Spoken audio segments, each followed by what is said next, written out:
Really is talking to all the marketers. Let's see, I have.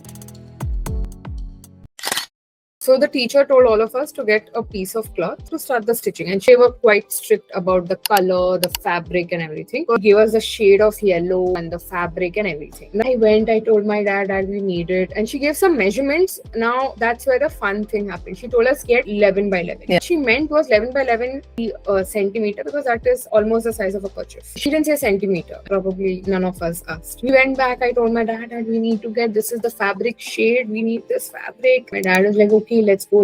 This was announced in the morning. The same evening, we got it. Now, my dad is someone who is larger than life. When you say 11 by 11, it was obviously the bigger tablecloth size, right? Like, who will want a purchase? I went with this big cloth. I remember that day till now. The sister asked, guys, we have to start the class. I got everything. Everybody in the class got it because everybody forgot. And the teacher was deeply disappointed because she went to the podium and said, what is happening? Resshmi the only one who's getting this. And then the teacher took me while leaving. She's like, you know what? Now everyone, whatever shade Resshmi has got, that is the benchmark. You all have to get that shade. Okay. Then she took me to a side. She said, Resshmi, you got a way bigger size than I wanted. What are you going to do now? I froze because she's right. What am I going to do now? What will I do with the waistcloth? I went to the podium. I addressed my class. And girls, now that everything is approved, you can buy this from me. Everyone's like, wow, Resshmi is a masiha for us. I said, everyone pay me 10 rupees. Everyone's like, yeah, 10 rupees fine. And I said, I'm taking advance. I went back home. My mom's a perfectionist. She's cut and she's done, and I got extra cloth and everything. I made a huge fit. After 1 year, my mom got extremely suspicious. She comes the next day to the school, talks to the principal, and she's like, you know what, my daughter has been doing this for this year, so sorry, we donate the money back. And the principal just said, what Resshmi just did is called marketing and sales. She just learned a skill on her own. It's the first time I heard the word marketing and sales. And I'm like, if this is what marketing feels like, if this is what it makes me feel, I want to chase this feeling.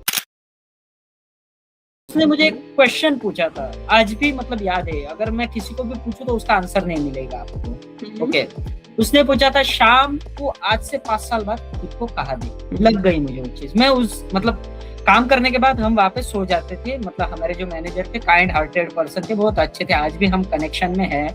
तो मैं सोया नहीं रात भर क्योंकि मेरे पास answer नहीं था उस क्वेश्चन का, और मुझे ऐसा लगता था ना कि मुझे सब पता है, मुझे पूरा पता है, तो मेरे पास आंसर नहीं उस चीज का। तो मैं सोया नहीं कि हाँ, लिटरली मैं कहाँ देख रहा हूँ खुद को 5 years आफ्टरवर्ड, कि मैं आगे कहाँ देख रहा हूँ खुद को, मेरा फ्यूचर क्या है, कुछ भी नहीं। I am literally null at that time.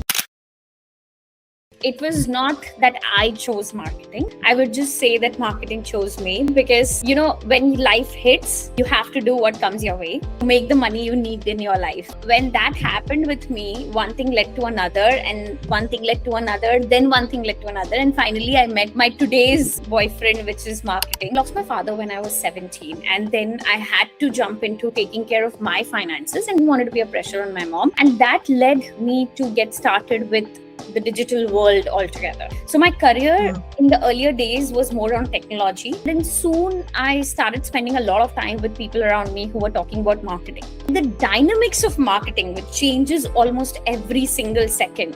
This dynamics got me very intrigued. You're not in the system, you're obsolete. That made me fall in love. That made me give the courage to go all out and almost break all my ties from the past life to start something of my own in a foreign land, which is Malaysia.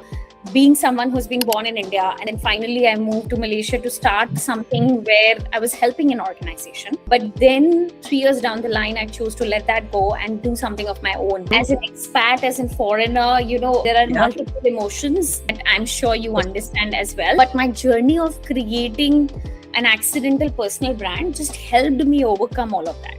As I say, I always believe in the power of universe and trusting the flow. I believe in setting goals right now, and then moving forward. That's all.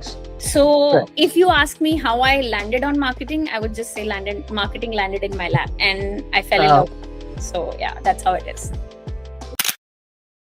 The big one actually came before I got into marketing. So as I like to say, in my previous life, I was a country music songwriter and professional musician. And and did a lot of cool things and had some great experiences.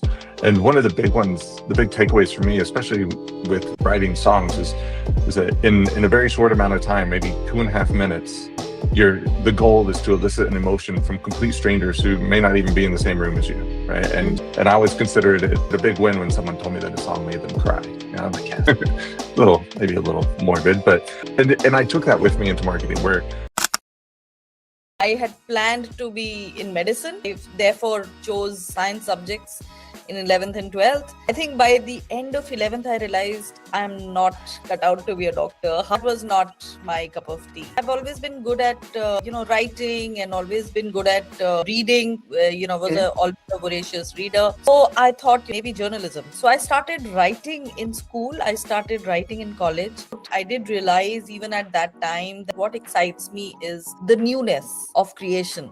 Creating something new, talking to people, finding out, going beyond what they say and digging deep into their motivation. So advertising and marketing was something that I came to by going through a couple of other destination points. I think advertising was a very close competitor, but I decided to go in for my MBA after my graduation in English honors, and that's what led me to marketing. Because when I studied the subject, realized this is something that is very exciting for me. It doesn't seem like it's work, In the military, got married, had kids, came back eventually and finished my bachelor's. I was like, hey, professor, can you give me a letter of recommendation? I need to move on with my life and take care of my 3 kids. And they were like, oh, we'd like to give you a letter of recommendation for the master's program. I'm like, skirt, I don't have time, money, energy. And they're like, no, it's paid. And I was like, well, how do you turn down a free education and get your master's to the PA? And I did that. And then that led into different opportunities in PR. I was majoring in communications and open PR. So then I really loved the data side. So then I moved over to digital marketing, and I started my career in SEO and PPC. And my friend had a small business, and I was like learning how to use that. And that's what drew me to marketing. I made a couple career changes, and then eventually my friend was like, do you want to join me in this agency? And ultimately I decided to do it, and then I bought her out, and I've been sole owner of Bravo Marketing since January 2020. So I've been doing it for 6 years on my own. I love it. Before jumping into full-time career after college, I did a bunch of traveling. I went to like 20-something different countries. Love traveling. It's been a big part of my education. From that, I ran a videography business. So more on the content creation side, behind the camera, doing wedding videos, corporate promos, all sorts of different stuff in the videography realm. Once COVID hit, it kind of shook things up quite a bit. So decided to pivot and move into a more traditional sales role. Quickly moved into leadership. Recently moved into a GTM lead role, startup called Stanify. That was a very interesting path. The co-founders of Stanify, who were actually going through the initial raise when I talked to them back in September. But really, it was just the perfect blend of what they needed and what I could offer. Having the videography experience to help create content, having built and managed sales teams, was just a really great mixed bag of skills for a startup. I had a friend who had an Amazon-based marketing agency, so I joined his marketing agency where he was helping Amazon brands, and then learned everything from him, how to manage an Amazon account end to end. And I worked in the same company for over 2 years. During that time, not sure, we had around 16 to 18 brands during that time. And to 2020, I really wanted to do something of my own when the COVID came. 2022 didn't have really done anything for myself in life. I just had learned a few things. Always wanted to be an entrepreneur, always wanted to do a bunch of things in my life and create some kind of value. Interest in sneakers and fashion helped me find a gap in Indian market, that there weren't any sneaker-based brands in India back then. So I started one of the very first Indian sneaker care brand. Did it for about 3 years, and I started it off as an Instagram page. It was very much ready to fail because I had only started it to learn a few things. I didn't know how it would go. I got a lot of traction, and I started getting orders from from day one on my first day of launch, over 2 lakhs in orders, and Whoa.